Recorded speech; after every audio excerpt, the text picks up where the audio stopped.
Three, two, one. EJ Boxer live here and ready to go. Hi, this is Michael Buffer, and let's get ready for EJ Boxing Live. EJ Boxer live here.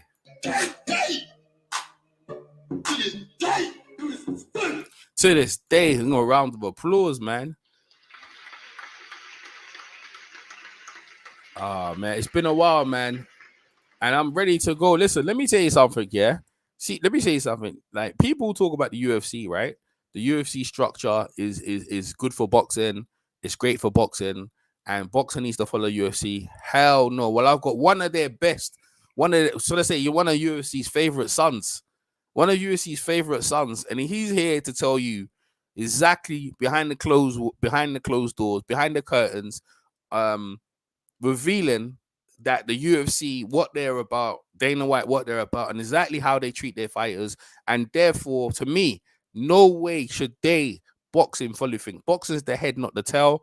Boxing's the ones that leading it. And boxing, to be fair, is the way the models are. The UFC was based on boxing, where the fighters get all the percentages and everything. They can have as many sponsors and everything. And then Dana White come along with his greedy self, and then all the money goes to him and not the fighters, when really you're not even in the octagon or anything. So anyway, I'll let Ariel Helwani say, or should I say share in his own words. Let me try and find I'll find it exactly. Dan the Man. So I'm up with some other guests coming on, Dan the Man and some other guys to chip in.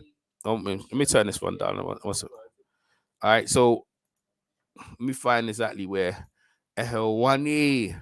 So he's no longer an ESPN, right? And we're gonna see in his own words exactly what happened, and then we get to the nuts and bolts of the situation. This is very, very intense interview, I must say. Let me get to it. But Ariel, and you are credible, and you are the top of your profession, but you're also a liar. The offer did come. That's true. But I love. We just get to the point. Come on, no long term. It does not offend me, nor should it offend anyone who is watching when he is up there, because the man has actually been watching MMA. Like, there were times where I was at the Seaport Studios and whatnot. Nor should it offend. Let me go back 3 years. Go back. In any event, okay. Back to what happened on Saturday. I mean, obviously, I have a lot of different feelings and emotions regarding all of that. So basically, he's fired from Dana White. Got him fired at ESPN, but he don't listen. He don't hold back. Let's go. Let's get into it. I mean, I was there for 3 years, and then I wasn't. It doesn't even seem like I was there anymore. Like, it feels like it was just like some sort of fever dream. Yeah. I will say this about Stephen A. He has a true, genuine one. But Stephen A. would look at Cruz, guys like Paul Felder and Daniel Cormier. All those guys deserve to be up there to talk about the sport and get that shine. So I think they feel a little bit defensive and territorial about it. Again, let's try again. Let's go. Let's get to it. I was joining ESPN, unbeknownst to me, on my life, on my kid's life. I didn't know when I was hired by ESPN, I didn't know that they were in talks with the UFC. I know. This is where his first problem is coming, because he's one of the reporters that leaks information, to the press. Basically does who's that guy? Who's these bloody boxing insiders? Just leaks it out and stuff like that, which is fine. We get the information quick and early, but Dana White doesn't like that. He likes to control that. He doesn't like none of the news coming out, so he's gonna punish anyone. He runs. When I say he rules, he rules the MMA world around him like with an iron fist. I'm not even joking. You must have called him the last emperor, like Fedor Emelianenko. All right, so this is what I'm saying, and this is why I'm getting to the point. We're gonna get to the point now. You can't have these people, no way, in shape or form, running boxing. But let's get into it, right? Because Conor McGregor got his biggest payday in boxing. Everyone knows that. So how's UFC better than boxing? Then let's get that in. Let me digress. Let me hear Ariel Helwani just break it down, or what his experience was with Dana White. Idea. At the time, they really had like one MMA guy on the staff. I thought, all right, the sport is growing. Conor McGregor, they want to beef up the coverage. I had no idea about the other stuff. And then, if you recall, and you could go back and look, initially they signed them to a 10-card deal, ESPN Plus only. And then I was like, all right, they're not the sole exclusive broadcast partner. I could live with that. And then it became the whole freaking thing. And then I started to get nervous. So from the moment it was made public in mid-May that I was going to ESPN, and at that time it had already been out that they had signed this deal with ESPN, the UFC did. Dana White tried to get me not even to make it to my first day. I mean, he raised hell to try to stop me. My first day was June 15th. Tried to stop me to get to the first day. Now, to the credit of a lot of the executives there, they all said no. They all had my back. They gave me shit. Well, this is the thing, right? When he's leaking information, and you maybe agree with Dana White. He doesn't like people leaking information about what's going on behind the thing. You wouldn't think nothing, but now Dana White took it personally that when he sees Ariel Helwani, I think he has a court order that he can't even go near him now. So like he's gonna get into the whole how Dana White took it to another level. But bro, if Dana took it there, Ariel was gonna take Ariel Helwani is gonna take it further. So let's get into it. Shows that gave me opportunities, but for the next 3 years, it was one roadblock after the next. It was one issue after the next. It was all kinds of stuff. I'll tell you a story. I've never even shared this story. When I would be at events, Dan and everyone, and let's say it's the weigh-ins, right? And there's a desk there, and I'm doing something beforehand, but Dana White is coming as a guest in 30 minutes or something. I would have to be escorted out of the venue because per his request, I couldn't be in his vicinity or his line of sight. So here I am on the set of a company that I work for, and security, the nicest people in the world who were embarrassed that they had to do this, would tell me, "I'm sorry, Ariel, we have to walk you out." You know how that makes someone feel? We have to walk you out of the venue because Dana White doesn't want you in his line of sight. That's deep. It's not like this guy's gonna attack him, He doesn't any harm. He just don't even in the line of sight, bruv. Line of sight. That's some serious power. That's some should I say Donald Trump type power, man. That is serious, man. That's serious, man. Let's keep it going. I said, I'll sit right over there. I won't even look at him. I'll look at my phone. What are we doing here? So that's the kind of stuff that I had to deal with. I couldn't go backstage. I couldn't do a lot of other stuff. All that being said, DC and Helwani, Ariel and the Bad Guy, Ariel Helwani's MMA show. I had a very successful run there. They let me do sidelines. I have no ill will towards them. I know what they were having to deal with. I know that the issues that were brought upon them by him. And for the record, they did give me an offer. And it was an offer that I think a lot of people covering MMA would be thrilled with. At the end of the day, there was an offer that I had to turn down. They could have easily said, "Thanks for your time. Let's just go our separate ways." But they did give me an offer. It was not an offer that I felt was fair or that was, what I was looking for or even reflective of the work that I had done for the past 3 years. I was 100% disappointed by the offer. It was not what I was expecting. And so could you come up then with the theory that, hey, they made this offer to say that they made me an offer so that people don't blame them because they were, listening to Dana White? You could come up with that theory. I'm just going to choose to say, hey, at the end of the day, they paid me for 3 years. They lived up to their contract. That's something Fox Sports never did. They let me go when he asked them to let me go. So I give ESPN a lot of credit for that. But of course, I never expected to go and be a member of ESPN for just 3 years. No one expects that. And so in the end, they gave me that offer. I was allowed to look elsewhere. I'm now a lot more free, independent. I'll be honest, getting paid a lot more. So it all kind of worked out. I think he did me a favor, but that's why I have to give you that long preamble. When you ask me the question, did he run me out? He didn't make it easy. He probably thinks he ran me out. In fact, I know he's celebrating that I'm not there anymore, but I would argue that, he did me a massive favor as a result of all of his complaints over the past 3 years. Does that make sense? Yes, you care about journalism. You brought journalism to that sewer. I mean MMA, not ESPN. And it's Dan Levitar talking. Suffered trying to do journalism. So can you explain to us what the obstacles were? Because Dana White has no reason to care about journalism. Yeah, let's see what Dana White stopped. The obstacles at ESPN or throughout my life there, covering the sport. Nah. Well, I'm talking about the obstacles specifically. The degree of difficulty. I don't know if people understand. Yeah. That cares about journalism. Doesn't care about. Because I know they'll say like, "Oh, here's Ariel whining and complaining." I'm good. I'm happy. In fact, I haven't been this happy in quite some time because I feel the freedom in my soul to do what I want. It would come to the point where like I would tweet something and I would get in trouble for it because no one wanted to upset, because I think there was a hope that things could be repaired. Early on in my time there, I was asked to reach out to maybe extend an olive branch, even though I felt I didn't have to extend any kind of olive branch. I was cost a lot of money by this man over the course of my life. I'm worth nothing. He's worth hundreds of millions of dollars. He's got houses all over the world. I'm some schmuck with 3 kids who's just trying. Someone jumped in. Let me see who just jumped in real quickly. Dan, the man boxing. How you been, Dan? I'm good, man. What's going on? All right, man. Just listening to Ariel Helwani. So let's listen to this, and you can give me your take. You put yourself on mute there. It's not gonna that long. It's probably about 5 minutes, and then you tell me how you think about it. Yeah.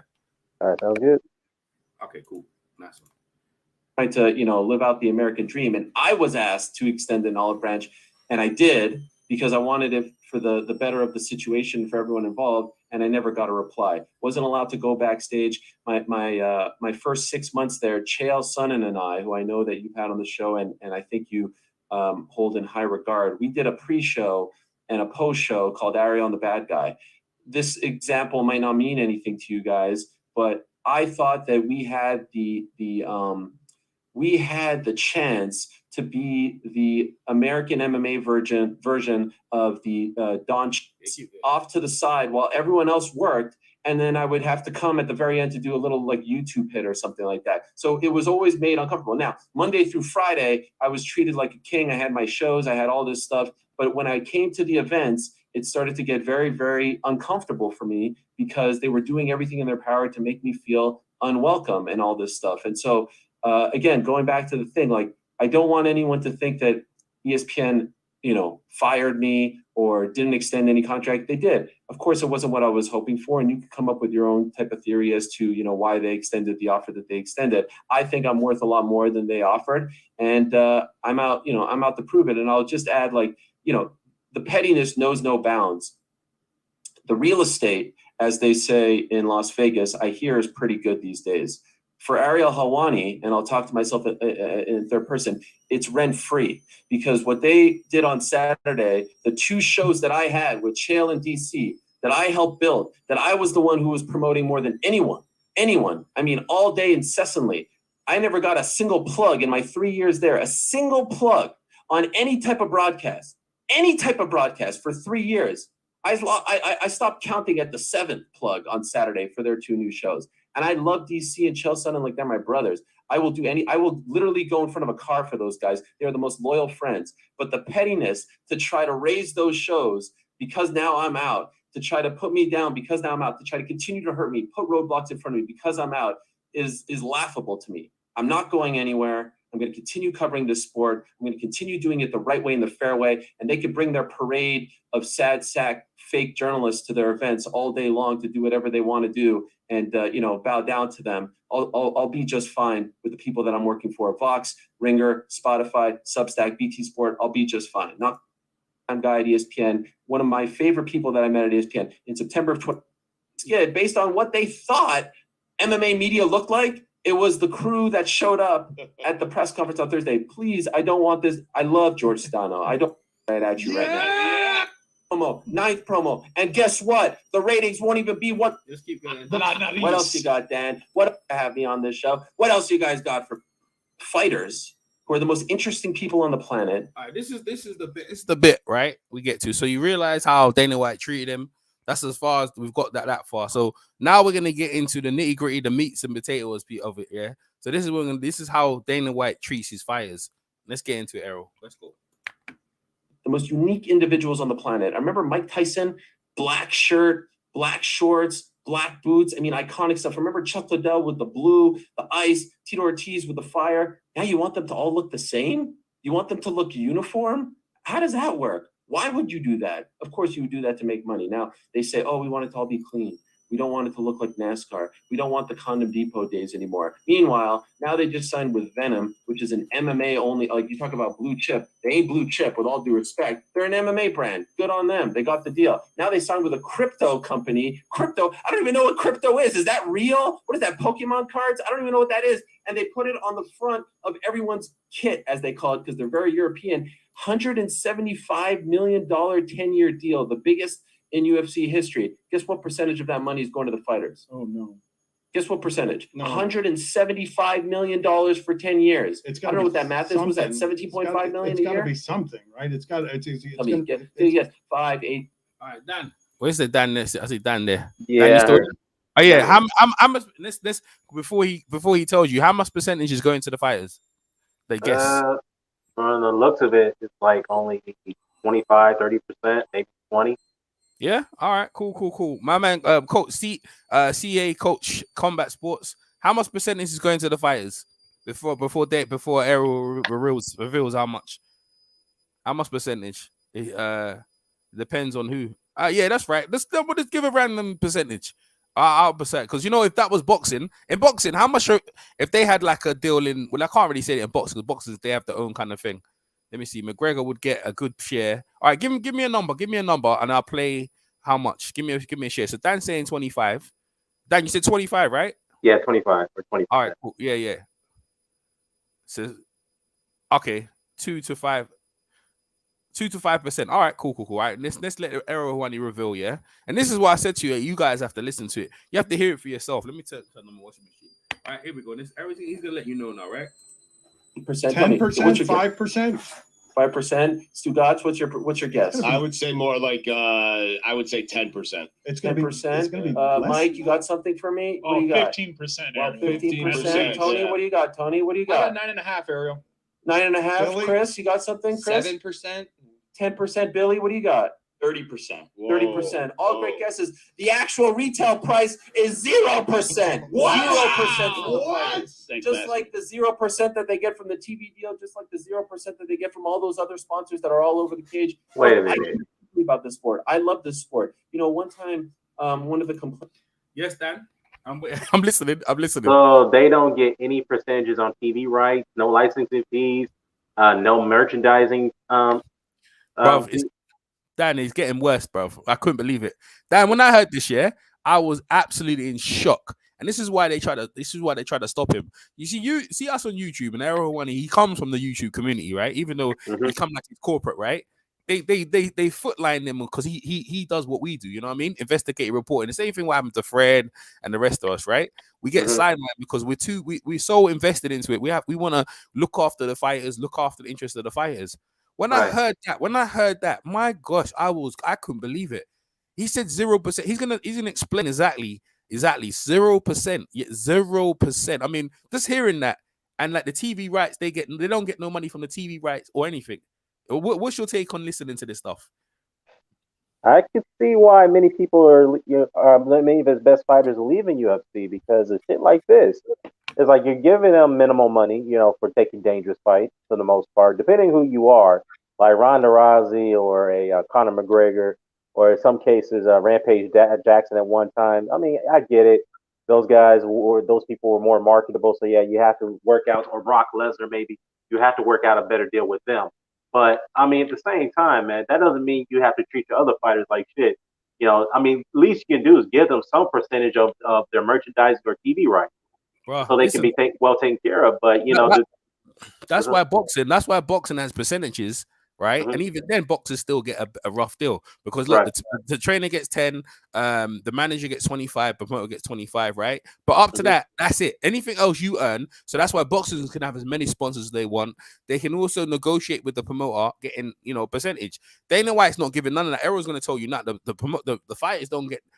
That's why they have bonuses. The bonuses should really be the percentage they get on the pay-per-view, right? So Conor McGregor, right? Conor McGregor, that's why he got proper 12 and he got his own alcohol deal and them things there and other things, other sponsors. That's why he was raking it in. He's probably the most highest paid, probably out of a lot of them, but still it's nothing compared to boxing. Nothing. When a boxer starts his career, there's no limit of how much boxer can earn. Right, the promoters only have to earn a certain amount, what they put in. But you see, the boxer carries the whole show. They're like, no one's fucking watching UFC to watch Dana White throw hands. No, they're not. They're watching the fighter. The fighter, right, in my opinion, should get the majority, at least 80% of the revenue, and 20% should go to 25% should go to the promoter, which is M. So let's say that's why Dana White, he doesn't want no managers. That's why UFC don't have no managers.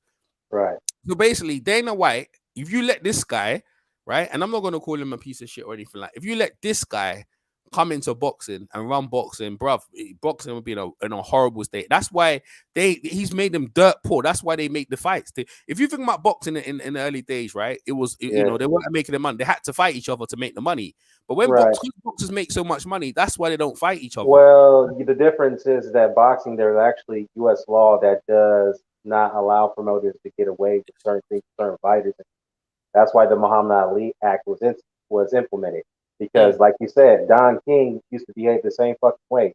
Not only that he acted, not only he was the fighter's promoter, he was also the fighter's manager too. But that still So happens over here. That still happens over here, though. Frank Warren is yeah, the you promoter, guys don't have that and law over there. no. Frank Warren is the promoter. His son Yeah. is the manager. Ye- Don King did the same thing. Don Right. King's son was the manager, and he's the promoter. That still happens, Right, that right? was the loophole to get around the Muhammad Yeah, Ali yeah, Act. yeah. That So was that's the loophole. yeah, Yeah, that's what I'm yeah. saying. So they still, so basically they still do it, but not one person can generate. But that's what Eddie Hearn's got around it. This is why people go to Eddie Hearn, because Eddie Hearn says that after a certain amount of fights in the British board, that this is where the fighters can manage themselves. That's why Dana White said you don't need a manager. You don't have to give that percentage, but the percentages they're not getting. The manager would look after them, say, "Hold on a minute, you're not getting money you deserve." I mean, Right. they've got a deal. Like, see the fighters, they have to wear these sponsors on their shot, and they're not getting 0%. The new Venom, Venom, the new thing, their new sponsor, right? That's their own Right. sponsor. And the fighter is not getting the fighter who's fighting the case, and they got Reebok, right? They have to, Right. like, the highest guys get the higher percentage of the Reebok deal. The low fighters just come in, they only get a little small percentage. They might get some gear and stuff like that. He's treating them like, bro, I'm not gonna say slavery, but bloody hell, man. Like, they're not getting no percentage, absolutely 0%. 0% from a new sponsor, and they have to wear it on their trunks. That is deep, bro. That's deep. That is deep. That is deep. PMC, what's going on, PMC? What's going on, PMC? Oh, he's on mute for a second. Yeah. All right, let me play the rest. Let me play the rest of it, because All right. I'll tell you, I was absolutely shocked. He's gonna go even more. Oh, PMC, you there? Nah, he's not there. All right, let me play it. Let me play it. Was that I'm too negative. I'm too negative about the sport of MMA. I would argue that I did more in 3 years to promote the sport of MMA and the UFC in particular on ESPN than anyone, including Dana White, with my positive takes, with my appearances at 9 a.m. on SportsCenter and all that stuff. I have done more, I think, to try and let people know about this sport than anyone. And that's not me trying to give myself the old Barry Horowitz to pat my back. I love this sport and I love these fighters deeply. And so when I find out that $175 million deal is signed and they get none of it, that breaks my heart. And I will be honest, sometimes when you see how the sausage is made in this sport, you kind of wonder, like, what are we doing here? You know what I mean? Like, look at the gate on Saturday, 16 million, and everyone's celebrating that they upped the bonuses from 50K to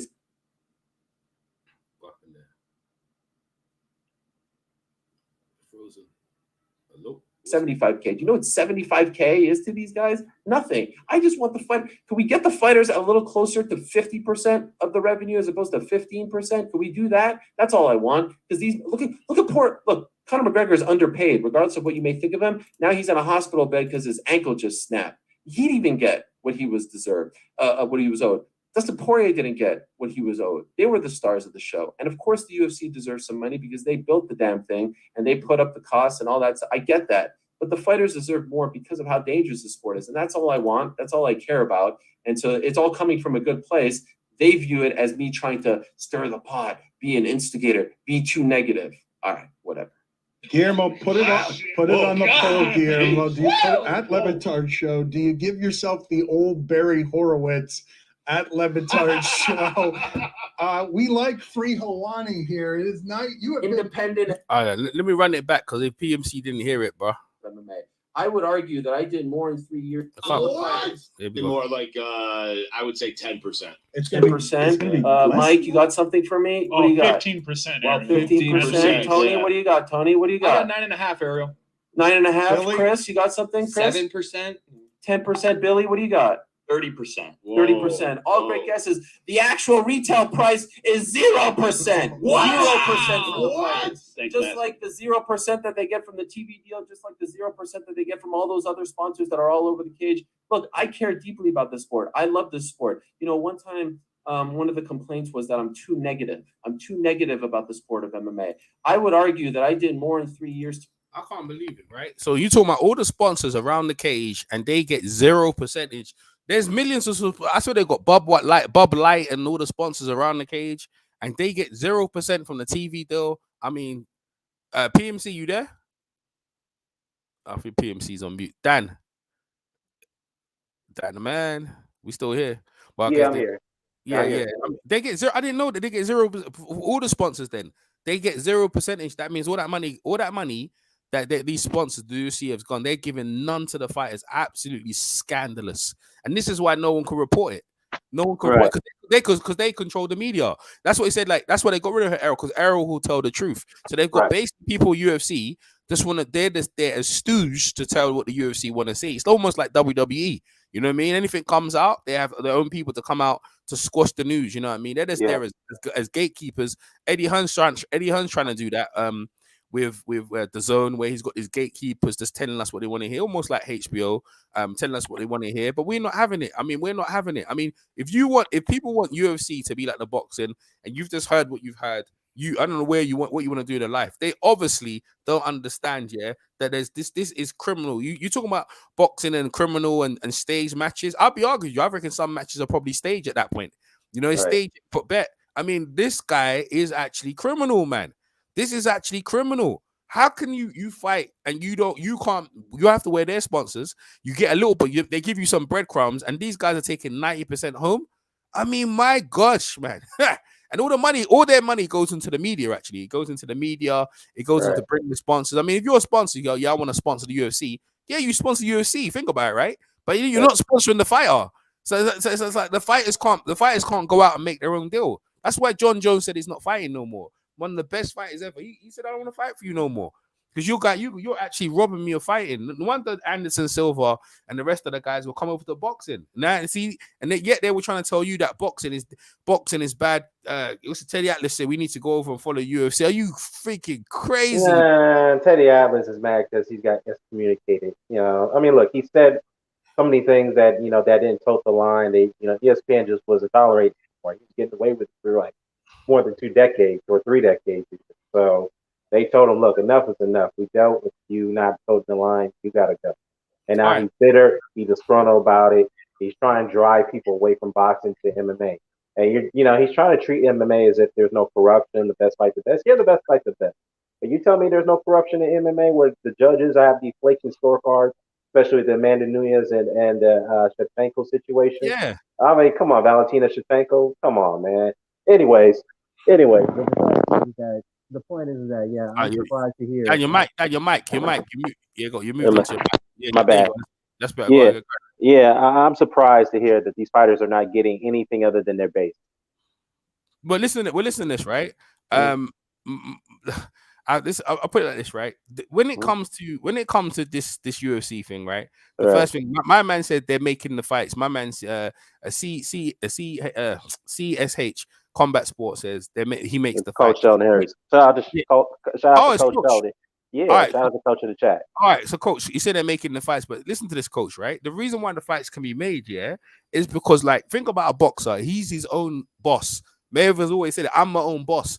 See, Conor McGregor has a boss. When Mayweather says that, because people don't like him, they don't like what he says, right? So Mayweather's own boss. When you're your own boss, and in boxing, you've got yourself up to a percentage where in boxing, your money goes up. That's the thing on boxing. Your money goes up. In UFC, it goes up if Dana White tells you can go up, right? So UFC, you basically control. No, in boxing, you control who you want to fight. So this is why these mega fights with this mega money. The reason why they want to fight is because the fighters is hesitant of losing what they got. They want to keep what they got. They want to keep the ball going. Eddie Hearn, we talk about. Me and Dan are going to talk about Eddie Hearn and Usyk, Tyson Fury, and these guys. They're worried about losing. That's why you have rematch clause and stuff like that. The reason why these fights are getting made is because these guys are making dirt poor money, man. Dirt poor money, no money, and then at the end, Dana will go, I'm going to give you a bonus. You're giving it and making everyone. And the thing is, Dana White has put himself in a position, as like wrestling, like to make it seem like he's for the fighter. He looks after the fighter. Them judges were terrible. Oh yeah, I'm gonna give a bonus. That was a great fight. So for the media watching it, you think Dana White is for you. He's not. Dana White is there to work for his corporate sponsors to make sure this corporate money goes in to keep the money going. That's what it was, because the reason why UFC, when it first started, the reason why it probably wouldn't do that well, because it had bad press and the rules wasn't that good and stuff like that. So when the Batista brothers bought it, it wasn't that good. But their whole thing is when they buy it is to change the whole structure. And it took a year because the fighters were getting the majority of the money. They were getting them. They were, you know, if you look at Tito Ortiz and all them guys, they had all their sponsors. They were getting the majority of the money, and it was hard for Dana to control them. So this is all about control, controlling the fighters, making sure they stay hungry, making sure they keep fighting each other, and that's why, you know, it's getting harder and harder to build new stars. Because Conor McGregor and Ronda Rousey, they got to a certain point like, yo, you know, only thing can happen in any sport is that you go up to a certain point and then you come down. When you start coming down, your money goes down, right? But in boxing, you know, your money go to a certain thing. Your value, like Donne has a certain amount of value. You know, he, you know, if you want to fight him, you have to pay a certain amount. Otherwise, he's not going to take the fight. And these Mayweather, if you even Mayweather's shot to bits, yeah, to fight him, you'd have to pay out. You bloody yo, people got to pay some money to fight him. But in UFC, you can get anyone for dirt poor, man. I mean, it's absolutely scandalous. Scandalous. PMC, I see you sorted your mic out now.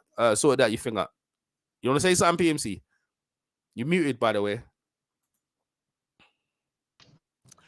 No, I guess you. Yeah, there you go. Go ahead, PMC. Yeah, can you hear me? Yeah, man, loud and clear. Yeah, go ahead. I can hear you. Go ahead. So I was just wondering if you guys can hear me. Yeah, man. But it's always been like that, man, with the UFC, man. It's been, man. I mean, it makes sense to leave. Like, I see what Conor McGregor did. He did fighting food and stuff like that. But you ain't gonna make no money in UFC. You know, you get change. You know what I'm saying? Once you get on them pay-per-views and you on top, you know, you get that recognition. You ain't getting the money like some of these other boxers are getting. You're getting like, because Devin Haney made a lot of those UFC fighters, man. Unfortunately, the fighters are. Yeah, you breaking it out, PMC. What you on? What you on the phone? Yeah, you're on your. Yeah. You're right. You breaking up in and out, PMC. Well, you still there, but I can hear you. But you just go ahead. You know, yes. PMC trying to get his words out, man. No, yeah, I'm on my phone. Yeah, your phone it's coming in and out, PMC. I don't know what it is though, because it's a shame because you had some good points. They ain't making that money. I'm catching up with you guys later. All right, all right, cool. Yeah, okay, PMC. Don't worry about it. Take care. Charlo so look. Oh yeah. I'm gonna cover the Charlo fight later on. Yeah, I'm definitely gonna cover that. Cover the Charlo fight. Yeah. Later, the basic pay. All right, nice one, PMC. Take care. Peace out. Yeah, so the basic pay was $3 million, but the pay-per-view drawed. Yeah, but what I'm saying is I don't know how much percent, because look, if you're looking at a pay-per-view sales, right? The promoter pay-per-view, like Joshua, I think he gets like 15% of every pay-per-view, every sale on the pay-per-view. That's what he was doing with Sky Sports. That's why I feel Joshua shouldn't leave Sky Sports, because Joshua is making nice money. He was making nice money of Sky Sports, and it's easy accessible from the pay-per-view. If you go to the Zone, well, the Zone have to give you a fixed fee, right? So UFC give you a fixed fee, and that's all you're getting, and everything else the Zone they can make money. So the Zone is doing the same kind of thing. If you look at the Zone, they'll give you a set money, but any other money they get from everything, all the other things they can get off your name, and that's what they do. Like, this is what these companies do. This is why the pay-per-view money, in effect, really is probably better for the boxers to get more money than they could ever get, really, than these guys giving you set money. I mean, really and truly, it's like a record deal. When you get a record deal, you should get what's it called? What's that thing? Residual income, right? Where you get percentages every time they play your video. You get percentage, because the fighters or the Zone, they own your rights, they own your film footage. That's where really the money is. Boxers really should get percentage of the film footage. That's what Ray Robertson used to do. He goes, every time you have my film footage, you should get percentage. I mean, that's where the money is at. Some boxers still don't do that. It's called perpetuity. Eubank Senior said it on one interview where he had what's his name called? What's his name again? Radio Raheem delete it, but I remember, I'll never forget it. It was like perpetuity, where you own the rights from the TV, you own the rights from everything the boxers, the promoter sells, that you get a percentage of it. And that's where the money really is, really on selling of the fight. Every time the UFC show the fights or whatever, they lease the fights out to someone, a little clip. They have to pay the UFC money, but they should pay the money to the fighters. You know what I'm trying to say? This is what the zone do. They pay a set fee to you. So let's give it Canelo, right? They gave Canelo maybe 20 mil, 25 mil for the fight with Billy Joe Saunders. But how much money did they get back let's say over 10 years or 5 years when they keep showing that fight?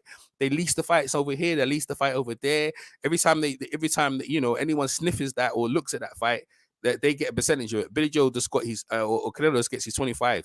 And after he spent that 25, the zone's still making money off that. So if you really think about it, these guys make more money on the long term than you short term. Dan the man, you want to say anything about that?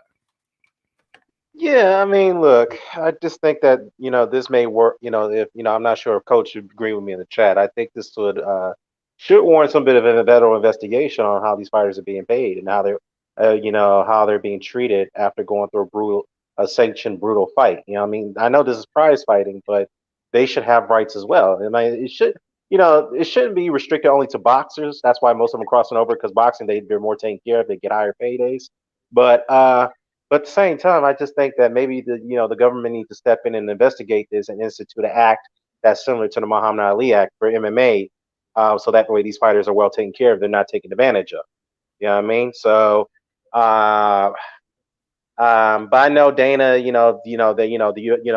world of MMA, they may hire some lobbyists to argue against that. Say, well, first of all, you know, boxing is a little different because boxing, there has been a track record of guys who end, you know, when their careers are ended, not only they go broke, but they end up being impaired for the rest of their lives because of the brain damage they take it.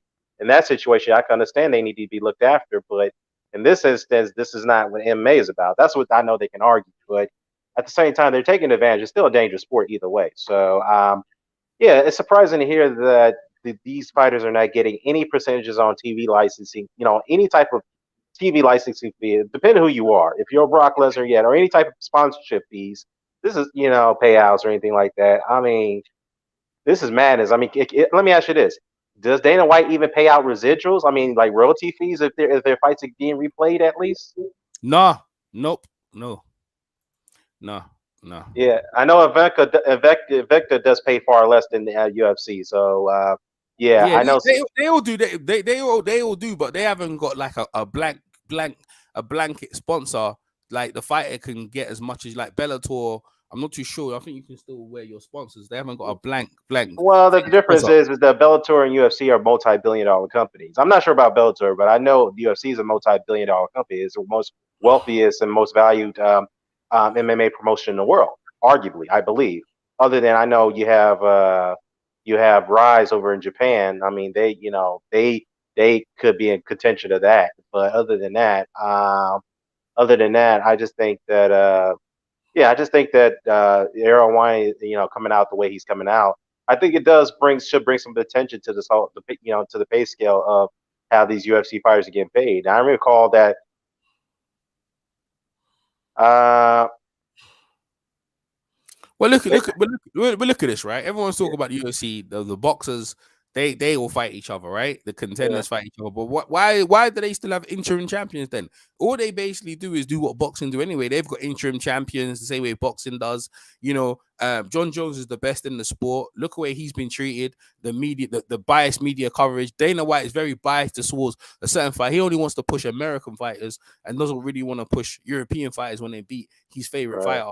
That's, you know, that is a fact, right? And that's why I say this guy and his structure of how he controls boxing is wrong. You know, Eddie Hearn, at certain thing he's doing that to certain fighters. Look how he treated Luis Ortiz when he signed him to a contract, put guys in there to make him devalue him. He's done the same with Usyk. Usyk signed a contract with Eddie Hearn, and all he's done is devalue him. Now, and no one gives Usyk a shot to win. The media public is for where Usyk, he's not a really good heavyweight. But if he's not a good heavyweight, then why hasn't Eddie Hearn made the fight? So let's talk about that. Why is Eddie Hearn taking so long to make that fight? Go ahead, Dan. I don't know, man. I think they're not too keen on that fight because there's a high probability that Joshua could lose that fight.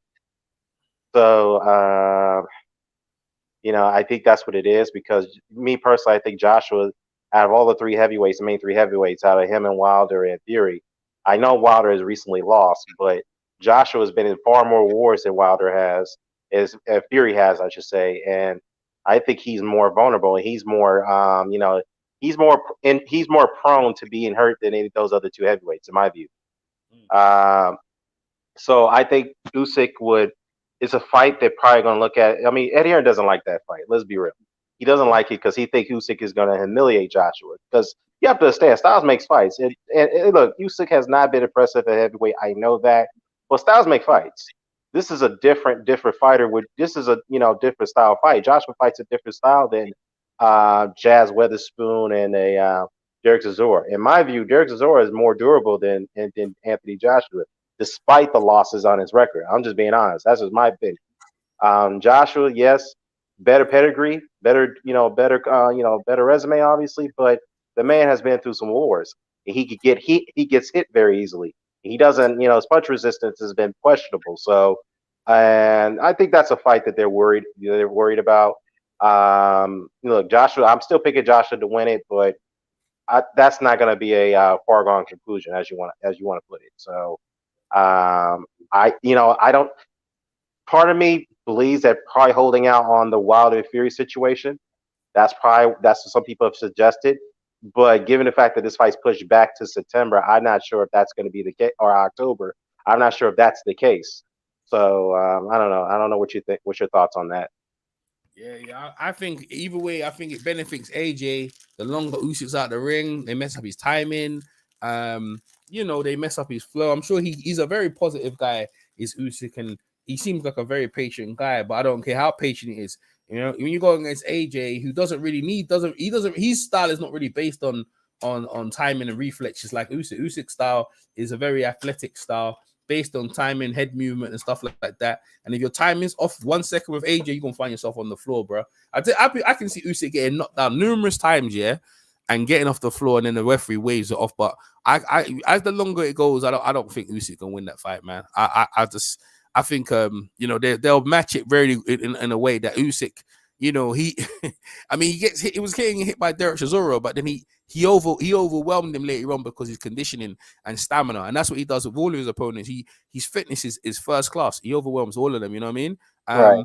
And I think if you how you do that is that you long a guy out like Usyk, like Lomachenko. Like Lomachenko, he wants to fight Teofimo Lopez. That says, yeah, fine. But Teofimo Lopez is gonna make him active again. They're gonna make that for a year again. You know what I mean? He gonna fight Gambosa.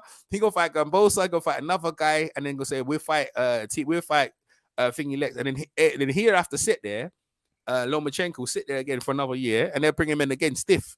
That's what they're gonna do with him, because you can see when he had his time and he was beautiful, Lomachenko. So I think the same with Usyk. I think that's the scenario right there. Everyone, time in the chat, and Coach Sharon they're talking about Tyron Woodley, the way Tyron Woodley was treated. It was terrible. Why he was champion. It was terrible. You know what I mean? Like, oh, he's a wrestler, he's boring. Dana White is dread. He's dread. He's like, you got a champion. He doesn't like build your guy up. He'll like, nah, yeah, I thought the fight was boring. I mean, dude, yes, you know what I'm trying to say? Like, kill the product, bro. Let's kill the product, get him out of here.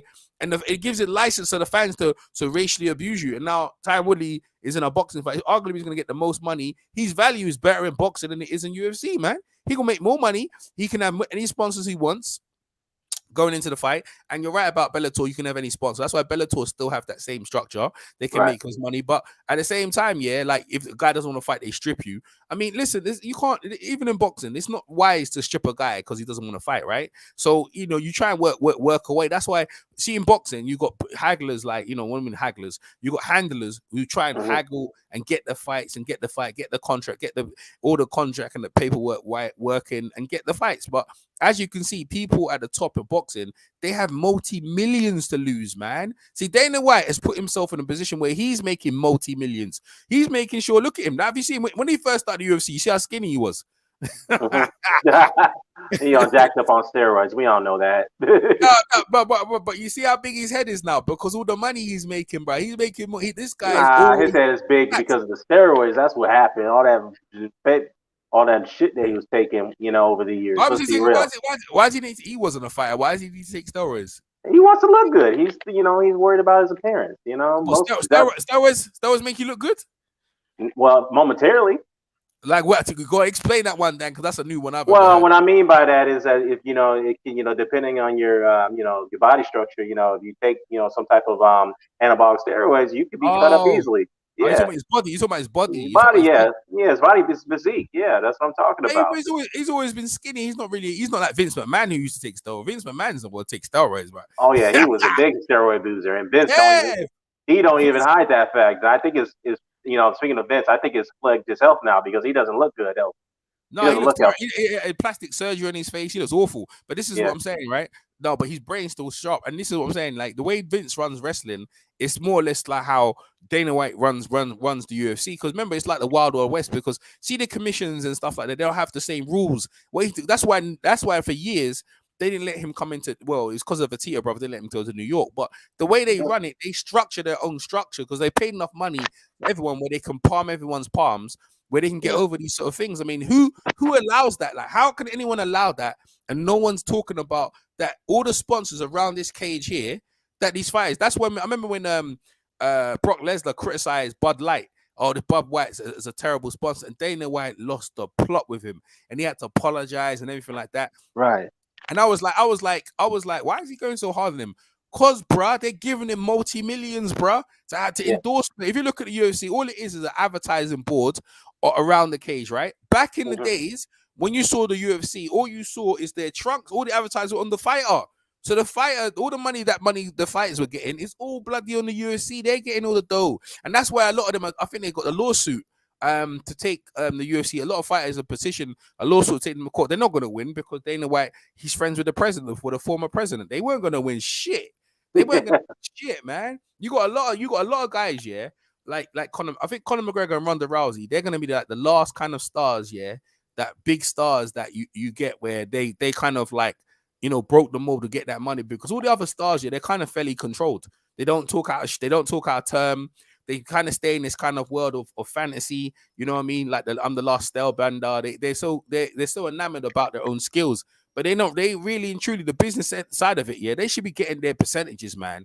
They should be getting some percentage because this sport is very thing. Lucky for Conor McGregor, he had that Mayweather fight, bro. Because Brady Yell, man, you know what I mean? Look at him, he's getting treated like an old whore. I mean, he is, man. You know what I mean? Look how he's getting treated. And Dana White keep putting him in there and keep getting him busted up, Yeah. Dana White is quite the top fighters. I'm going in hard work, but has control. The MMA guys, they see the guy boxing guys, yeah. They jealous that all the time, yeah. Dana White trying to say you should be like us. Hell friggin' no, they shouldn't be like us. Yeah. Would you go ahead, Dan? After what I've heard, no, hell no, I don't want to be like you. Yeah, I tell you what, this is another thing, Coach Shannon, right? The UFC or MMA, they had their own, like yourself, your combat, Raphael Dawkins' combat. They had their own community, right? They had their own MMA community like we did, right? Because our community is still there, right? When Dana White took over, all these guys who taught MMA, he wiped them all out, blocked their videos, struck their videos. They don't talk about it no more. That's another thing as well. Like when these people take over, they regulate the state. They regulate YouTube if they could. Like look at what they call it again? What's that? Triller, right? They were complaining that people are live streaming the event. If Triller was to take gold on boxing, they'd strike all our channels down. They wouldn't like all the post-fight interviews that we have and after the thing. We're the ones who actually drive boxing. If you look at MMA, they have no YouTube post-fight from other these guys. They have a few, but they're all controlled. Little bloody Luke Watkins, he came out, and that's why Luke Watkins, you see him on Showtime now. He does boxing. He said he couldn't be bothered to keep spinning the narrative and lies. He mentioned it as well. Luke Watkins as well. He's one of their biggest ones. He had enough of the bullshit as well. Because I can't come out here and keep lying to you and keep spinning narrative and keep going along with this shit because it's compromised who I am as a reporter. And that's why with boxing, you don't have that. You don't have that. And Ariel Helwani has come out and said it right now. They are getting robbed blind. So my thing is that their structure is wrong.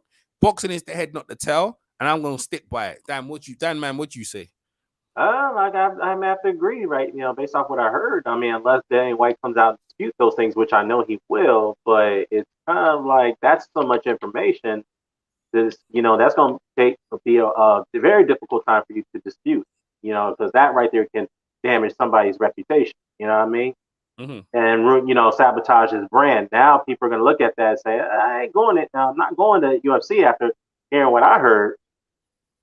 So look, I hope this is a wake-up call. I hope Dana White does implement changes before it becomes a public PR nightmare. Hopefully, he does that, but I don't know. He's a stubborn guy. He's arrogant, so Dana think he's above the world. You can't tell him what to do.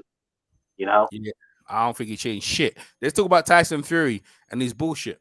Let's talk about Tyson Fury. Well, look, let's talk about Tyson Fury as an entity, right? He's a self-made man. You know, he was from rags to riches. He used to walk around. If you see Tyson Fury, he look like a bum. He used to work on his jumpers. Now look at him. He's got his tailor-made suits. You know what I mean? He gets flies from one end of America to the other, rolling with with all these celebrities. You know what I mean? He's got ESPN deal. He's got this deal, that deal. Imagine if he was controlled by Dana White. He wouldn't have all that stuff. And you see the thing is, right? We're actually talking about Tyson Fury not fighting. And there's nothing we can do. Yeah, Dan's right. He can be sued. But you see, because he's his own entity, he can control what he wants to do. You see what I'm gonna say? Like, he's the man, like really and truly, yeah, he's obligated because he signed a contract. So he, really he should fight the fight because end of the day, but we're not too sure if he's gonna, but because he controls what he wants to do. So let's talk about him and the covert. Well, yeah, he can do it. Look, every man has a choice. So like I said, when I told that conversation with certain people with other guys about this, I said, look, yeah, he can retire. That's his choice. Because the arbitrator did give him that option to retire. If he retires, he's going to lose way more money than he actually made if he takes a third fight with Wilder. Why would he risk himself in that situation? He'll be out of the ring longer. He'll be out of shape.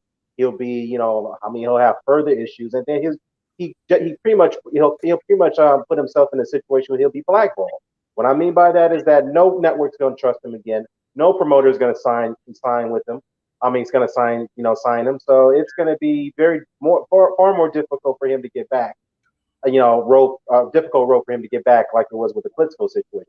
At least with Klitschko, that was not much of an issue. People were just hoping that he was okay. He could recover for whatever problems that he had. Fair enough. But this time around, no. He's not getting off the hook on this one. If he think he could pull out and think there will be no repercussions, no, he's going to have something coming. He's going to have a rude awakening. And I think he's been advised by his legal team, look, you got defeated and arbitrated. You spent a lot of resources on that, and you got nowhere. If you think you can retire, you face the other situations where you're going to have to spend all your resources. You got a family of 6 kids now, or the 6th one's on his way. You got a wife. You got to take care of them now, and you owe people money. You owe ESPN 2 fights on their contract. With contract, that's up to them if they want to terminate it without any repercussions. But in this situation, you got to honor that, and you have to honor the Wilder fight. So he's in a fucked up situation. So he's got to fight either way. I don't see him retiring. I don't see him. Maybe after the Wilder fight he would, but not right now. I just don't see it. Nah, I don't think he does. And I thought the thing why you mentioned, I think he's probably going to take the fight. I think Wilder gets confident as the fight gets. For me, the scales are kind of stepped. And also I was just thinking about why they keep talking about boxers should go in the UFC. You can see why boxers don't go in the UFC and fight none of their champions. Now you realize why? Because these guys, you're getting raped. The man's you go Dana White, he's gonna say, this is how much you're getting. You can't make no sponsors. You can't wear no sponsors. You can't get no licensing fees. Yeah. You can't even get no ticket revenue. I'm like, what the fuck? Yeah, box. That's no pay-per-view revenue. I'm like, okay. No, that's why you think Mayweather had him in a boxing and he made more money in boxing, man. That's what I'm saying. That's why no boxer should ever like. See, the thing is here, right? We look at Carissa Shaw's, right? She went over there, right? But that organization. That's why I was thinking, why didn't she go to the UFC? That's why she didn't go to the UFC. She went to that event. She promoted the event like a boxing. Right. She made sure she got her percentage and whatever, and on the event, and she made sure she got the money, right? And she was fine. Right, and that other girl probably got the biggest payday fighting Clarissa Shields in her life, yeah. And then Clarissa Shields come out the thing. That's why she could control it, but that's why she didn't go to the UFC. I didn't understand why, but now I understand why. When she probably approached Dana White, he said, "Well, you can't get this, you can't get that. You have to wear this, you have to wear that." And he said, "What? You what? What do you mean? What? When I do boxing, you're basically I'm taking a pay cut to come into your octagon." That's what you're basically telling me. Is that what you're telling me? Well, I'll give you a bonus end up. I don't care about your bonus. I want my percentages. Nah, you can't get them. That's why no one goes over there, man. And James Toney, credit to him going over there, but bruh, he must have been dirt broke. He must have been broke, Poor James Toney. Yeah, he must have been broke. That's why he went over there to fight. homeless, Randy. homeless and shit. You know what I mean? Because, Right. bro, the way and they use his name to propel, helping thing, and then they look how they treated Randy Couture. They sold him out to the wrestler Brock Lesnar. Right. You know what I'm saying? It's like everyone in there is listen. Dana White is the biggest pimp out of all of them. He's better than. Don't even mention Don King no more. See, the narrative is easy spun. Yeah, Don King this that. No. Don King ain't as bad as Dana White. Dana White and the UFC structure with these guys, they were absolutely raping the fighters. Oh, Yes. so Coach Shelton Harris say they do get pay-per-view revenue. Okay, my bad, Coach. No, I didn't say they didn't. No, I didn't say they didn't. Right? No, I said I did. I said that. No, but he's talking about the top end of the thing. They do. It's not as much as boxing. They do get some. Like it's only the top guys. Like John Jones wasn't getting none. I don't think John Jones, or he made it, but it's only like 5%. Conor McGregor and Ronda Rousey were. Yeah. That's there you go. That's what I'm trying to tell you, and that's what I'm saying. Where he's biased to certain friends, certain fighters he likes, right? Why you give that Khabib or John Jones? Or what's his name? Mighty Mouse, or Thingy Johnson, or whatever. Or about Tyron Woodley? What some of them other fighters? What Ngunu or the Starbender? Do they get percentage of? I bet they don't. You know what I mean? No. And it's not for everyone. So everyone on the card should get a percentage, or the guy at the head of the card should get that, and that's not happening. And this is why I'm trying to tell you, yeah, their structure is the wrong, and all they do is copy boxing. To be fair, they do. Yeah, they might strip them, and there's some things that fighters. John Jones should be the biggest star of them. They can't, because John Jones wants what he's earned. Like he sees his brothers plays in NFL. Right. They get as much endorsements they can, shoe deals and everything like that, and they make mad money. His brother's like, how come are you getting over there? Well, they just give me my money for fighting. What they get? What, and I can wear Reebok. And what about the other money? What about the TV, bruh? And then John Jones started realizing, yo, I'm getting bumped. And then on top of that, you got Dana White and the media against him every time, calling him a drug addict, saying he's cheating and all that. Come on, man. That's too much, ain't it, Dan? That's too much against him. That's too much, too much for a guy to handle. I know, I get it. So Tyson Fury, yeah. In regards to Tyson Fury, fighting Wilder, it's the same kind of thing he's doing for men anguish. But Tyson Fury has really and truly, from looking up, if Wilder did what he did, bruv, the media would crucify him. Would you say there's some sort of privilege? There's some sort of privilege going on here. I don't like to go down this whole rabbit hole of this particular racial narrative, but from the looks of it, yeah, because if this was AJ or Wilder, they would have been crucified for pulling off shit like this, and he somehow gets away with it. Andre Ward, I hate to put his name on blast. Timothy Bradley, Joe Tessitore, Max Kellerman, Stephen A. Smith, ESPN, who represents Tyson Fury. Why haven't they even mentioned anything about this with the COVID situation, other than they initially reported that he was tested positive, and then all of a sudden he tests negative. Then they don't say anything about that he's out and about while he's tested positive, endangering people. Why have they reported that? Why didn't they say anything about that? And me personally, I don't give a damn what anybody say. I just don't. I mean, no disrespect to anybody who believes. Look, it is true you cannot falsify your test results. There's no way you could do that. But the way this thing is being handled, I have to kind of like beg the difference in certain ways, because supposedly he caught it. And what day was it? July 7th or July 8th, right? That's when he announced that he tested positive. And then 6-7 days later, he tests negative for the virus, the strongest strain of COVID. He's cleared in 6 days. Crazy. Look, let's put it this way. Some people are going to say, okay, that could have been a false positive. Okay, that's fine. If that was a false positive, then why is it a necessity to push the fight back for 3 months? Why can't you just continue to fight a schedule for the 24th if it was a false positive? That I don't understand.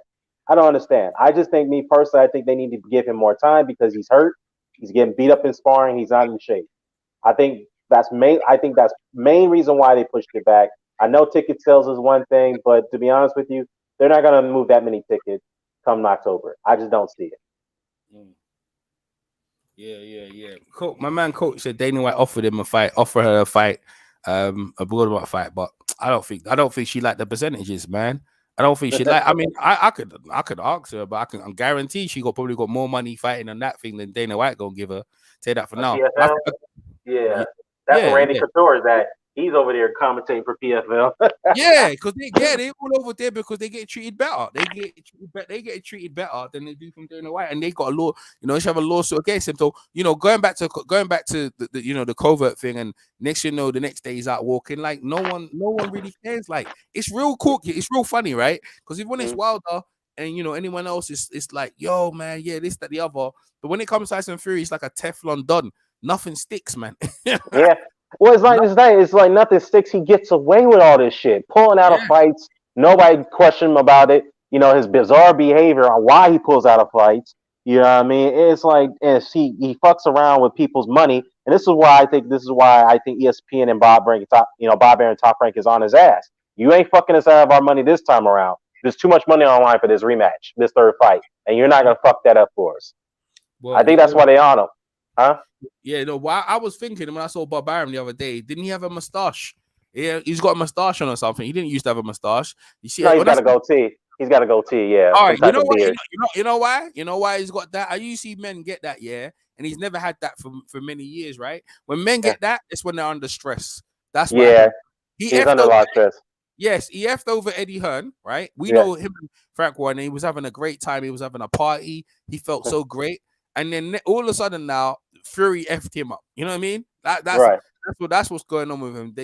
That guy has caused him more gray hairs. If he had some, now they're all gray hair. The man is costing because he went out on a limb to say a lie, and now it's questionable. He knows the backlash of lying. The media's gonna say, "Hold on a minute, didn't you say this?" And he said that, and this said that. He's making, and Fury doesn't care. He's like, and you can't call Fury and say, "What? What the hell are you doing?" He goes, "Look, mate, I don't care. I'm going home." You know what I mean? He's a traveler. They're free spirit people. Like, I don't want people understand how travelers work. They're very free spirit. They don't like to be told what they do, told what they can and can't do, and like to do things when they want to do, when they can and when they can't. That's how they are, right? If when things are going great for them, they'll do what you want and everything's fine. But when it starts to get stressful, this is how they act, and it's nothing. Bob, and you see the thing. That's why Eddie Hearn passed him over to America. Look, I've done what I can with you. You know what I mean? I'm gonna pass you over to Bob Arum. Try and get a deal. You mean Frank Warren? You mean Frank Warren? Yeah, Frank Warren. I've done what I can for you. You know what I mean? And that way I'm gonna pass you over to here. Look, America love white people over there. You know, you're a white guy, but you see, Tyson Fury's got a soul like a black guy. I know people look at him and they see a big white guy, but he doesn't really. He's not really a white guy. You get me? Go like black people. You know what I mean? He has some type of urban vibe. As you want to call it. Urban vibe. That's a good one. Urban. Yeah. I mean, he brought look at his name. He's named after a black guy, right? Yeah. You know what I'm saying? And it's like, but they're people are free spirited, and that's why I feel like if you're gonna go live for them. That's the sort of thing they do. They'll do the opposite, like the cowfoot thing. The guy came out and said, "Look, I'm gonna spill the beans if you don't give me some money." They paid that guy off, man. Absolutely. Why do you think he reskated his statement? Yeah. He got paid because that's the reason why he went over to the British Board of Boxing Control. He's like, look, or UCAD, one of the two. It's like, look, the guy fucking told me to falsify in a testimony, in a sworn statement that he contracted or he had Landro on his system and his cousin Fury because I gave them wild boar that had contamination of Nandrolone, which was a bullshit lie. So, paying people bribes. You see, like, here's the thing. It goes back to this whole white privilege thing. If that was Wilder or let's say Joshua or White who did some shit like that, paying people off so that way they can get off, that way they can be clear from investigation of doping. I mean, come on, man. That's some fucking bullshit. And this guy got away with it. He got off. He got away with it. You know the funny thing about it, right? The war, or should I say, the battle of his credibility is really waged on YouTube. But in the majority of people on mainstream TV, this stuff is not covered. This is all. This is basic information. That's what even what Ariel Helwani just said. Yeah. On that YouTube channel, that's all it's been covered. I mean, he's the only one said it's there. That interview is nowhere else on YouTube. You've just heard it exclusively, and you're not going to hear it from no one else. And about Dana White and what the percentage is, that's covered, and no one wants to hear that stuff. And with Tyson Fury, it's the same thing. We'll wage the war here on YouTube, and we'll be disgruntled and all that stuff about how we feel he's getting away with stuff. Right. But bro, when the majority want to pull on AJ about what AJ's doing and what Wilder's doing. They're all ready to go. But Wilder, to be fair, right, it's funny because I mentioned it to you earlier on. Yeah. The scales have turned. I mean, Fury, in credibility of what's going on, a lot of American people who supported him, they can't because they want to see the fights and they see this guy doing these acts and it's like, nah, I can't defend this guy, bro. I can't defend these what this guy's doing. This guy is actually very bad for boxing, man. And he's making people very insecure. Go ahead. Right, and Dillian White said it best too. And you know me, I'm not the biggest Dillian White fan, and Dillian summed it up very correctly. This guy is the reason why the heavyweight division is fucking held up. He's single-handedly ruined it. You know what I mean? Because of his antics and the way he's behaving, he's holding everybody up. You know what I mean? Mm-hmm. So, you know, the way he screwed over Wilder, the way he screwed over AJ. Yeah, this is what Dillian was saying. These are his words. So, you know, I think, like I said, though, if he thinks he can walk away freely, it's going to be much worse for him, because now if he walks away and think he can come back out of retirement, then nobody's going to trust him again. I'm telling you that right now. He's going to get blackballed like fucking Curtis Harper did when he walked out of the ring as soon as the opening bell against Efe Ajagba. Remember that infamous moment? Yes. Yeah. So, you know, that guy hasn't been seen again after what he did. So, I mean, it's kind of the same scenario for Fury. It's going to be a situation where nobody's going to take a chance with him because he's unreliable and he's unpredictable. That's a problem. Frank Warren certainly, he's unreliable. Frank Warren won't take no chance with him. I tell you that. No. But Frank Warren can't defend him in the British board. He can't get a British license because he hasn't paid the fine to UCAD. Right. That's basically what it is. And the thing is, he's got the money. You know, Bob Aaron's got the money. Bob Aaron. Yeah, I think about Bob Aaron. Yeah. And I think I tell you the real reason why Bob Aaron's got that moustache or he's got that goatee, whatever he's got. You know why? Because the man is costing money, man. The man's costing the guy money and he's costing his credibility. You know what I mean? This guy is, you know, if you're a fighter, and this is why I feel like with Dana White, when these fighters do these kind of effed up stuff to him, and I think it was happening with him when he had Tito Ortiz and some of these other guys, when he wanted them to fight each other and make money and blah, blah, blah. Because Dana White don't care. He just cares to make money off these guys, right? I feel like with these guys, you have to kind of like, you know, you have to try to be nice to them just to get in the ring, to get your money back. Because Eddie Hearn looks at Body Joe Saunders and he looks at, I invested in you, I got you, and now I've got you the big fight. If you win the fight, we can make more money. If you lose, don't worry about it. I'll give you something later on, but just make the fight. Eddie Hearn, how many cancellations did this man with Buba Andrade and how many fighters this guy got until Eddie Hearn finally got him in the ring with Canelo? And look how this guy conducted himself. Man, that's one of the most pleasurable beatings I've ever seen a fighter take, because the man deserved it, man. The man deserved it, man. Now, Fury is in the same vein. He's in the same vein. That's how you're going to... And see with Billy Joe Saunders, when it's all said and done, I don't care if he retires. If this guy goes around saying I was the greatest champ and they robbed me when I went to America... Nah, man. Some people are going to buy it, man. They're going to be, they did. Yeah, they set me up. He had the horse. He had the juicy beef. You know what I mean? He was taking it. Yeah, whatever, man. We saw what you did when you got punched, mate. Your balls went. You ain't got no balls, yeah? You didn't want no more. You just didn't want to sit down there and you quit on your stool. That's how we remember you. After you said that about Daniel Dubois, you need to go out on your shield. Yeah, all the stuff you said about Daniel Dubois. And this is the thing about Fury, right? Everything Fury, right? Wilder's been saying about Fury, and everyone said Wilder's crazy, he's mad and stuff like that. Now people actually looking at, you know, Wilder might be telling the truth, actually. Yeah, I was going to say it. The fact is that Tay Jones, take it as you will with him. You take it as you will with him. Tay Jones said that, look, the whole situation with Wilder goes beyond, and Fury goes beyond the whole fight situation. It goes beyond that. He said, right now, I can't talk about that because there's a legal gag order. Yes.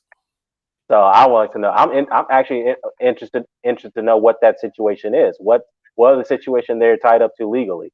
No, I can tell you. I can guess. Guess. They can't talk about it, right? This lawsuit is pending until after Wilder gets him in the ring and beats his ass, and then he's gonna sue him. That's what's going. I try to tell some people, right, that that's not the case. It goes, no. Wilder wants to get him in the ring, and then he's gonna proceed with his law case after that, and then he can do that after. Because after I've got my belt back, I beat you. You're never gonna fight for me again, and I'm gonna sue you. But good luck to Wilder trying to find him when he goes back to England, because he hasn't got no address. Yeah.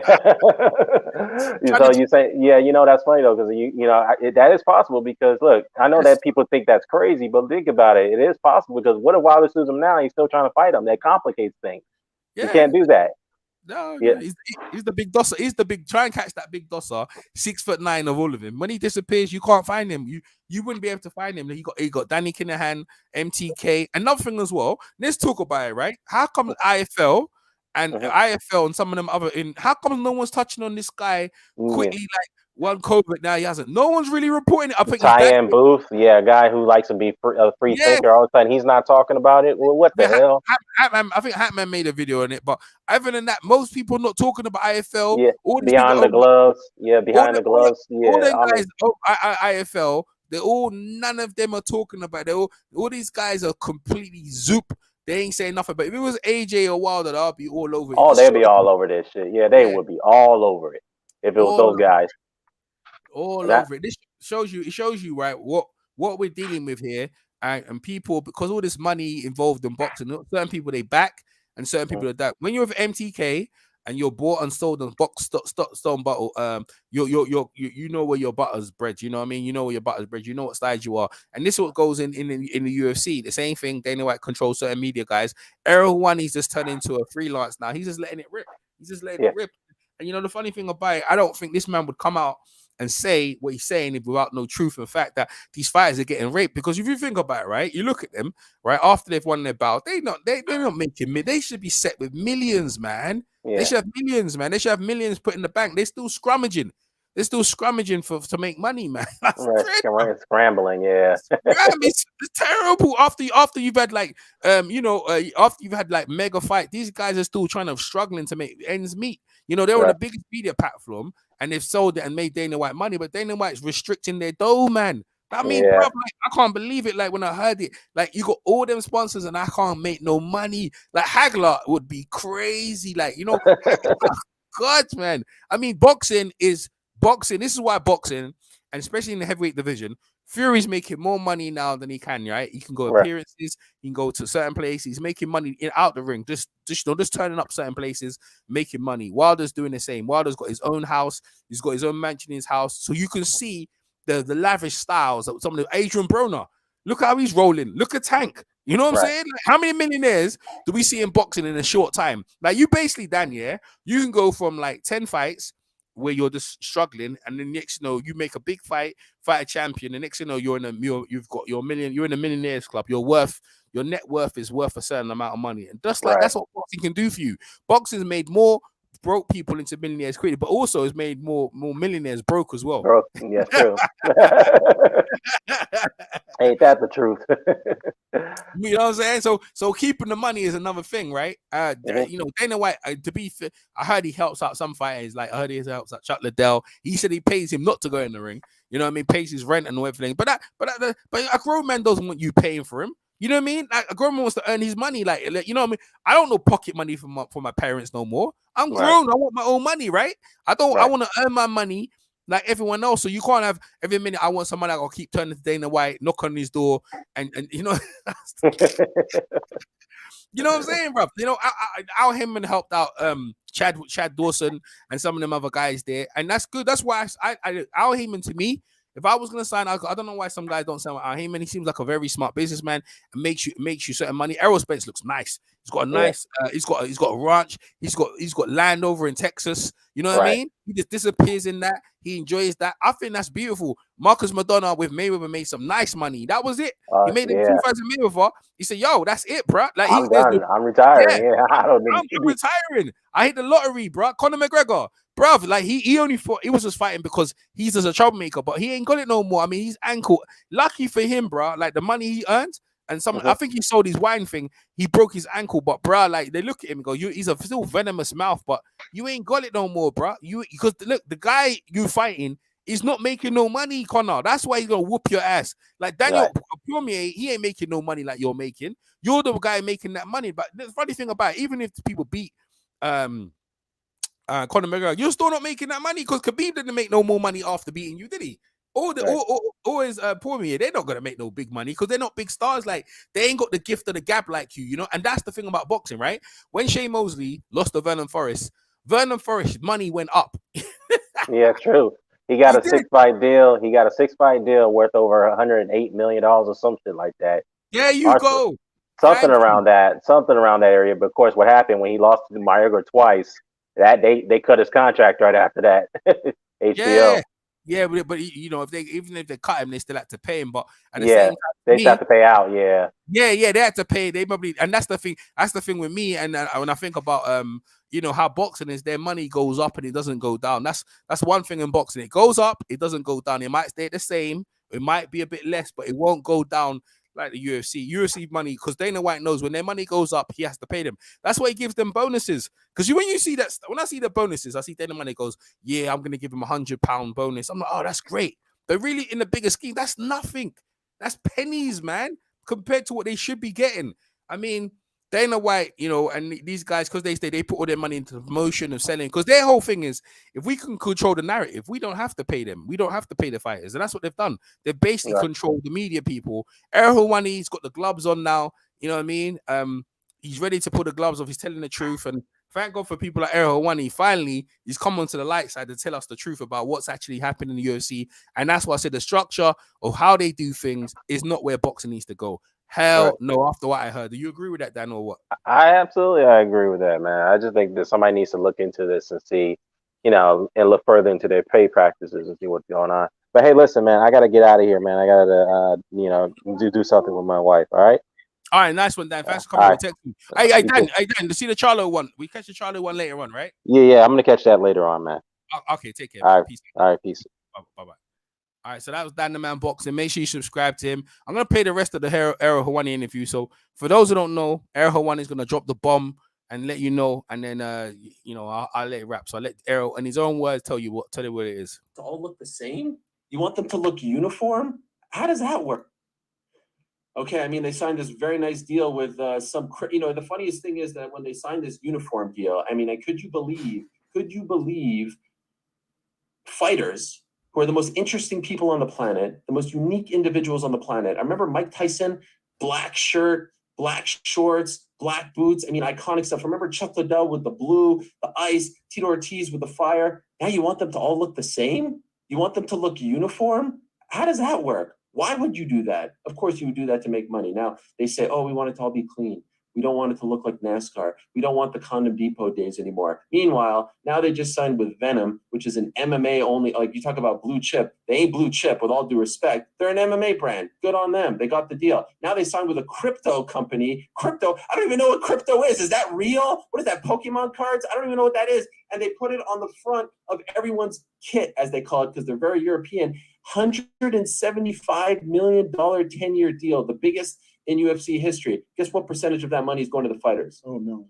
Guess what percentage? No. $175 million for 10 years. I don't know what that math is. Was that 17.5 million a year? It's got to be something, right? It's 5, 8%. 10%, 5%. 5%. Stu Gotts, what's your guess? I would say more like 10%. It's going to be 10%. Mike, you got something for me? What do you got? 15%. Well, 15%. Tony, yeah. what do you got? Tony, what do you got? I got 9.5, Ariel. 9.5. Billy? Chris, you got something? Chris? 7%. 10%. Billy, what do you got? 30%. 30%. All great guesses. The actual retail price is 0%. 0%. What? Just like the 0% that they get from the TV deal, just like the 0% that they get from all those other sponsors that are all over the cage. Look, I care deeply about this sport. I love this sport. One time, one of the complaints was that I'm too negative. I'm too negative about the sport of MMA. I would argue that I did more in 3 years to promote the sport of MMA and the UFC in particular on ESPN than anyone, including Dana White, with my positive takes, with my appearances at 9 a.m. on SportsCenter and all that stuff. I have done more, I think, to try and let people know about this sport than anyone. And that's not me trying to give myself the old Barry Horowitz to pat my back. I love this sport and I love these fighters deeply. And so when I find out that $175 million deal is signed and they get none of it, that breaks my heart. And I will be honest, sometimes when you see how the sausage is made in this sport, you kind of wonder, like, what are we doing here? You know what I mean? Like, look at the gate on Saturday, 16 million, and everyone's celebrating that they upped the bonuses from 50K to 75K. Do you know what 75K is to these guys? Nothing. I just want the fight. Can we get the fighters a little closer to 50% of the revenue as opposed to 15%? Can we do that? That's all I want. Because look, Conor McGregor is underpaid, regardless of what you may think of him. Now he's in a hospital bed because his ankle just snapped. He didn't even get what he was deserved, what he was owed. Dustin Poirier didn't get what he was owed. They were the stars of the show. And of course, the UFC deserves some money because they built the damn thing and they put up the costs and all that. I get that. But the fighters deserve more because of how dangerous the sport is. And that's all I want. That's all I care about. And so it's all coming from a good place. They view it as me trying to stir the pot, be an instigator, be too negative. All right, whatever. Guillermo, put it on the poll, Guillermo. Do you put at Levitard Show? Do you give yourself the old Barry Horowitz at Levitard Show? We like free Helwani here. It is not you have been. Independent Helwani is a force to be reckoned with. There hasn't been a force like this in the world of mixed martial arts dating back since Hoist Gracie, UFC 1, who has steamrolled through the competition. Where's Parakeet Cortez at? I thought he was going to be up here. That's my guy. Where's he at? He's in the. Listen, bro. When I heard that, bro, 0%, like that's it. You know what I mean? That's it. that's out. There's not more to say, man. There's not more to say. That's what's going on. And like I said, when it comes to this boxing thing, boxers are their own boss. Mary said, "I'm my own boss." Yeah, Conor McGregor has a boss. That's Dana White, and that's what it is, and that's where his money's gone. Yeah, if the Conor McGregor made, I don't know how much millions he made, Dana must have made much more of that. You know what I mean? That's actually maybe Dana White made 25% of it, but he still made nice money from that big, because that was a big. Actually, they made a lot of money on that fight. It was a big fight between Conor McGregor and Mayweather. All how much Dana White made from that fight, man. But boy, whatever money he made from that, Conor McGregor, he's still making big money, but he weren't making it like he was making in boxing, man. I can tell you that for now. I'll tell you funny thing, if I was Conor McGregor, I'd cut from the UFC and I'll declare myself going to boxing. I'll tell you that, man. He'd make more money. He'd get turned over though. But he'd make more money, man. He could make a fight. Him and Paulie Malignaggi should sell. I think that fight can sell, and there's some other fights, but so UFC is not the way to go. Boxing is the way to go. Boxers deserve 80% of their revenue. That's why Josh Taylor left Barry McGuigan. Barry McGuigan, as the promoter, he was getting 25%. His brother was the manager. He was taking 25%, and his son was taking 10%. And then he looked at it. That's like what 25, 50. 25, 50, 65% of his money. That's why he left them. He was getting robbed. He's just all of his money. He's in the ring and these guys are taking all the money. Eddie Hearn asks the guys to say, yeah, I'll just think. I think I don't think Al Heyman. I think he takes 25% of the fighters as a manager or whatever, and he has a promotional. But the fighters get a good drop of money. They get looked after, and they get a chip off the percentage of the pay-per-view thing and gates and stuff like that. So, but UFC, there's none of that. And you can wear as many sponsors you want. You get your sponsor deal, you can make some extra change. That's nice. I remember Shaq in the NBA. He got a Reebok deal, 100 mil to wear the Reebok, and he ain't even touched that money. That money's just there growing, getting what's it called again? Interest on it. He ain't even touched that money yet. You know what I mean? He just kept the same van. He bought one van. He used to go around and just kept his money saving interest. Very smart with money. When money comes, sometimes you get a whole heap of money. Don't touch it. Just put it in a bank and let it grow in interest. And then you got families and kids and save it for a rainy day when you really need it. And that's what it is, man. Shout out to Ariel Helwani for giving us this breaking news about what UFC is really like, in terms of they don't get no money from the sponsors around the cage in the UFC. And also, the new deal with Venom, they're not getting no money from that to the fighters. And I'm thanks for breaking this news out here. So don't let people tell you the narrative that these UFC people are doing good for boxing, and because De La Hoya saying we should copy boxing. Don't let what's his name again, Teddy Atlas and these guys say we should follow UFC. They're full of shit. These guys are fighting because they have to, because they're not making no money. That's what it was. They used to make money before these guys came along, but it's how such is life, People getting raped and getting robbed of money, and that's it.